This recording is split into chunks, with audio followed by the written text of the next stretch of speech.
కావాలని రైస్ మిల్లుపై కక్ష గట్టి తప్పుడు ప్రచారం చేస్తున్నారని దుబ్బాక మండలం చేగోడు గ్రామానికి చెందిన లక్ష్మీ వెంకటేశ్వర ఇండస్ట్రీస్ యాజమాని మూడ సతీష్ అన్నారు. గత 2 రోజుల క్రితం దుబ్బాక మండలం రాజక్కపేట ఆమ్లెట్ విలేజ్ ఎల్లాపూర్ గ్రామం నుండి 903 బ్యాగులు మా రైస్ మీకు రావడం జరిగింది. అందులో నుండి చాలా నూకలు మరియు వడ్లు పాడై రావడం జరిగింది.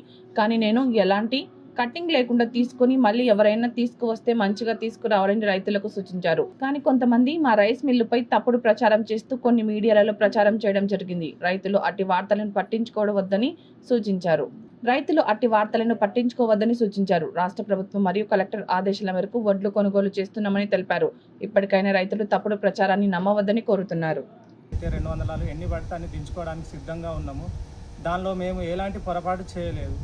ఇందులో నూకలు పళ్ళు ఉన్నాయి. వాళ్ళకు కూడా ఇంచుమించు 2 కిలోలన్నర వెళ్తే ఒక చెటాకు కూడా కడి చేయకుండా మేము దించుకున్నాం. ఇది జరిగిన విషయం. ఇది వేరే దుష్ప్రచారాలు చేశారు వేరే మీడియా వాళ్ళు. ఇది మళ్ళీ ఒకటి మేము రైతులను కూడా కోరేది ఏంటంటే ఇట్లాంటి దుష్ప్రచారాలను నమ్మకండి. మీరు మంచిగా ఎండబోసుకొని తీసుకొని రండి.